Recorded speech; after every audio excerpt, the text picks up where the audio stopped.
Guys, so ayan, welcome back to my channel. So, kumusta naman kayo guys? Ay, pasensya na guys sa boses ko, no? Medyo, siguro minamalat na ako or may something nakakaiba na talaga sa pananalita ko ngayon. Okay, so ayan guys, bagong araw, bagong reading. So, tignan natin kanino bang love reading itong masasagap natin. So, ito yung energy ng person mo, ito yung energy mo, okay?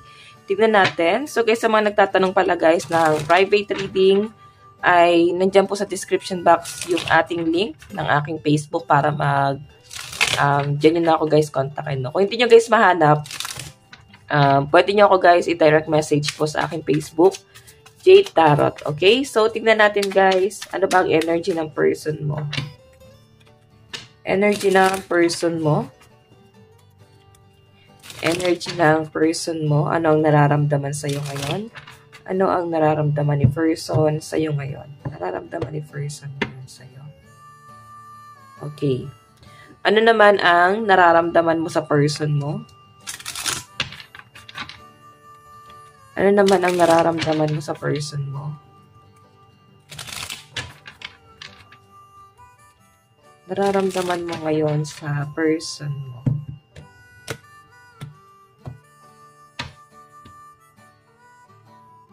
Okay. So guys, tignan natin. Ano ba ang nararamdaman sa'yo ngayon ng person mo? Okay, the sun, joy, success, celebration, positivity. So yan guys ang nararamdaman niya sa inyo, no? Masaya siya and nakikita ko na para bang tanggap nyo yung isa't isa. So may mga bisexual, ayan. So LGBTQ. So any gender naman guys, wala tayong pinipiling gender dito, okay? So I think masaya, no?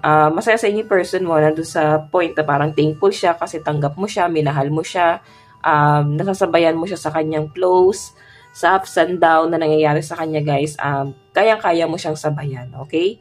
So, I think naiintindihan mo si person, kung ano man yung mga gusto niya, hiling niya, sinusuportahan mo siya. Okay? So, yung nararamdaman niya sa inyo, guys, mahal ka niya. Kasi nga, pili niya, sinusuportahan mo siya. Okay? So, meron daw pong celebration dito. Maaring merong magaganap sa inyo na anniversary, monthsary, or pwedeng meron kayong i-celebrate together. Or pwedeng kasama yung family gathering. So, meron din ako nakitang success. Siguro iba sa inyo, nag-open kayo ng business. Or pwedeng sinimulan nyo to guys. So, ito na nga. Tignan natin guys, ano naman po yung action. Oh my God, 10 of Pentacles. So, inheritance, wealth, fortune, family, tradition. So, I think, sinusuyo ng person mo yung family mo. May nakikita ako dito guys na para bang etong energy na to, yung tingin sa inyo ng person mo, parang iba. Siguro, foreigner siya, no? Kasi may tradition dito. Kaya sinusunod niya guys yung tradition nyo guys. Okay? Or, syempre, susundin mo rin yung tradition nila. Okay? Kung paano yung tamang yung proper way, paano manligaw, paano kukunin yung isang manliligaw, o yung mapapangasawa nyo guys. Dito ka sa atin, di ba, parang nililigawan yung pamilya, pwedeng, tawag doon, yung aakyatin pa sa bahay. Tama ba yun, yung aakyatin sa bahay? Parang, siya mamamanhikan yan. So, siguro guys, namamanhikan yung family netong person mo sa inyo guys. Okay? So, ganun din sa inyo guys. Ito siguro guys yung celebration na sinasabi dito. I think may kasalan po na magaganap dito. Or pwedeng anting niya sa'yo, ikaw na yung someone na gusto niyang mapangasawa. Kasi parang sure na siya sa inyo guys. Nakikita ko na para bang hindi niya nahayaan pa na mawala itong connection yung dalawa. Okay? So, okay naman guys yung energy kasi mahal ka ng person mo and nakikita ko na talagang may pagbibigay pa nga siya dito. So, I think susuportahan ka pa ng person mo. Hindi lang guys sa anuman, kundi sa financial din. Okay? So, tingnan natin guys, ano naman yung magiging action ng person mo. Oh my God, ba't parang ang saya-saya ng person mo dito? Siguro bago pa lang yung iba rito guys. Ayun compassionate, caring, affectionate, and friendly. I think,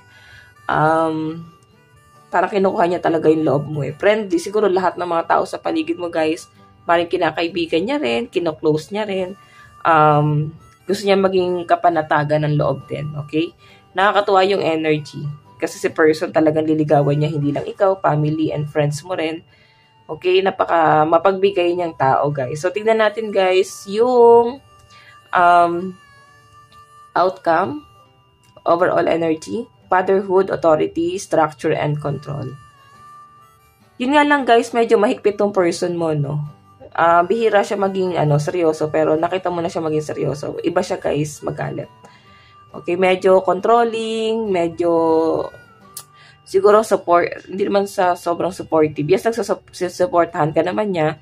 And masyado lang siya, guys, natatakot na baka mapahama ka. So, kaya siya, guys, nagiging controlling. Overprotective yan. Medyo overprotective tong person mo. And Emperor kasi yung energy niya, guys. Siguro, mas ahead sa inyo. May edad sa inyo. Kaya ganito siya, guys, kahigpit. Okay? So, guys, sa side ng person mo, malakas ang energy ng Capricorn, Taurus, and Virgo, Aries, tapos Aquarius, Gemini, and Libra. And Cancer, Pisces, and Scorpio. Bottom of the deck niya, guys, meron tayong Seven of Swords. May mga property rito, guys. May nakita ako na parang may aayusin daw po ko yung property nitong taong to na to. Tignan naman natin, guys, sa side mo. Ano ang nararamdaman mo kay person? Ace of Swords, realization, plano, bagong simula, bagong cycle. Yan ang nakikita ko. So, yung nararamdaman mo sa kanya, guys, I think, nakikita mo na para bang nagkakaroon na ng bagong cycle or maaring naliliwanagan ka, nagiging kampante ka ulit, nagiging masaya ka ulit kasi parang nagiging isa kayo dito. So, Ace of Swords, nagkakaroon ka na maraming realization dito, guys. Or maaring nagpaplano ka na about future. Sinisettle mo na siya, no? Okay? So, marami kang plano about dito, no? About it sa relationship nyo. Tignan natin, guys, ano naman yung tingin sa'yo. Tingin mo sa kanya pala. The Emperor, di ba? Emperor din to eh. Ayan, no? Emperor. Tingin mo sa kanya talagang mahigpit siya. Medyo may power, may authority, or pwedeng hindi siya basta-bastang tao lang. So, I think kilala talaga siya, guys. May power, may pangalan. Ayan. So, medyo mahigpit and sobrang protective nito, no? Overprotective nitong person mo na to. Kasi Emperor yung energy niya. Okay? So, I think yung iba sa inyo, medyo nasasakal kayo sa pagiging controlling ng person mo. Okay? So, tingnan natin, guys, yung action. 3 of Wands. Yung action mo, nag-aantay ka. Siguro, guys, nasa malayo si person. Nag-aantay ka sa kanya. Or ano bang nangyayari dito, guys? Bakit nag-aantay ka? Siguro LDR kayo. Or meron kang inaantay na gusto mong gawin niya para sa'yo. Okay, tignan natin, guys, yung overall energy mo. Meron tayong 3 of Pentacles. So, naglilibang ka rito, guys. I think yung iba sa inyo, para bang pwedeng may ending na nangyayari dito eh. Siguro inaantay mo si person. Oo. Or hinahanap mo sa ibang tao yung personality ng person. May iba sa inyo, guys, parang wala na tong taong to. Hindi ko, guys, nilalahat to. Parang wala na siya dito sa mundong to.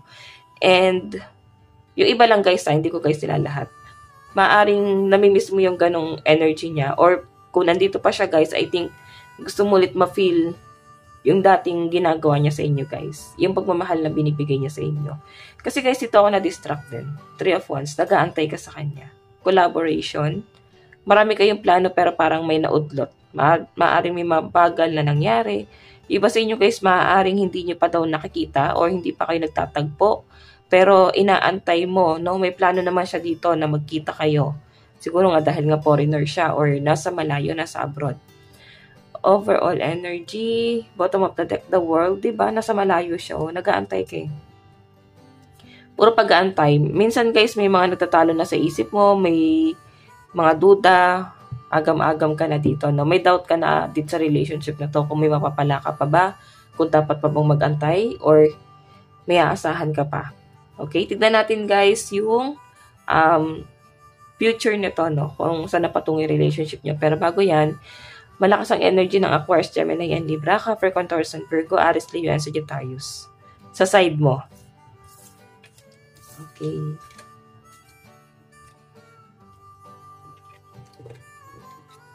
Tignan natin.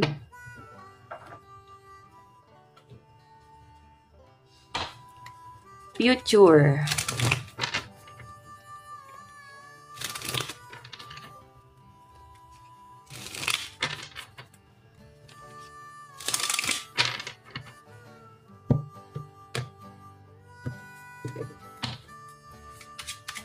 Saan na patungo tong relationship na to, Spirit Guide?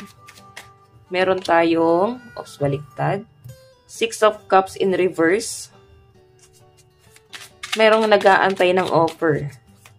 Parang may nabago na sa inyo, guys. Hindi na siya katulad ng dati. So, iba sa inyo, guys, parang napapatanong ka, parang ang laki talaga ng pagbabago niya. Meron tayong 4 of Pentacles. And Queen of Cups. So, sa future, guys, sa nakikita ko dito, I think sinuportahan ka ng person mo financially. Or maaaring may pinangako siya sa inyo na gusto kanyang suportahan. So, may nakikita ko dito, guys, na yun din yung inaasahan ng iba sa inyo. Kung itutuloy niya pa ba yung pangako niya, kung tutuparin pa ba niya yung mga pangako niya sa inyo. So, I think, guys, ito kasi medyo mabagal yung energy ng person mo kasi nga naka-reverse tong 6 of Cups. So, I think may mga nauudlot, may mga delay. Lalo na yung iba dito, guys, nakapokus kayo sa inyong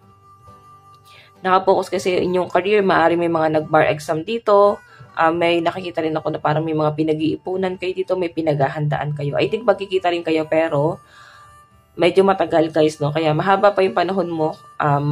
May pag-aantay ka kasing ginagawa dito. Okay? So, I think magiging worth it naman tong pag-aantay na to. Sa future, guys, kasi nakita ko, siguro, parang madidistract ka. Okay, madidistract ka kasi iba yung nakita mo sa kanya nung malayo pa siya sa in-expect mo. Ganon. Okay, tignan natin, guys. Pero magiging maayos naman. May pagkikita naman kasi pinaghahandaan mo siya. Oh. Tignan natin, guys. Ano ba ang inyong love advice? Meron tayong trust. Diba? You need to have trust in relationship in other for it to flourish. So yan, guys, sinasabi ng card mo. Kailangan daw, guys, magtiwala lang dito sa relationship na to, no? Kung willing kayo, guys. Okay? So, malakas, guys, ang energy ng Six of Cups, Cancer, Pisces, and Scorpio, Capricorn, Taurus, and Virgo. Okay? Mensahe ng person mo sa'yo. Mensahe ng person mo sa'yo. Meron tayong the timing just wasn't right for us. So, I think nasa malayo talaga to.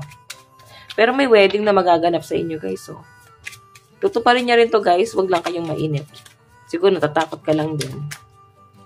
Okay, meron tayong I know I was a distraction from your pain. So, medyo may paglayo or pagdistansyang ginagawa si person kasi nga, feeling niya nasasaktan ka niya. I think may mga on and off dito. I don't react when people mention you. So, medyo umiiwas nga siya, guys. Siguro ayaw kanyang madawit sa mga gulo. I can't stop thinking about you. So, ayaw niya lang talaga na pag-uusapan yung tungkol sa inyo ng ibang tao. Pero hindi ka, guys, nawawala sa isip nitong taong to. Okay? So, eto pa. Last advice about the relationship. Meron tayong let go of control issue. Yung hindi, guys, nakakabuti. Para dito sa relationship na to, let go nyo na. Okay? Meron po tayong deception, di ba? I think kaya rin, guys, may pag-aantay sa inyo. Pwede may mga third party rito. And ang inaantay siguro na iba dito ay ayusin ni person yung gulo niya sa iba. Or pwedeng kasal pa kasi siya sa iba. Pero may plano siya eh. May plano siya sa inyo. So, yun din, guys, yung ikinababahala mo. Meron tayong very soon. Pero maayos din to, guys. Kaso, very soon. Medyo matagal pa to. So, yun, guys. Ito lang naman pong inyong reading. Hanggang sa muli. God bless and love you all. Thank you.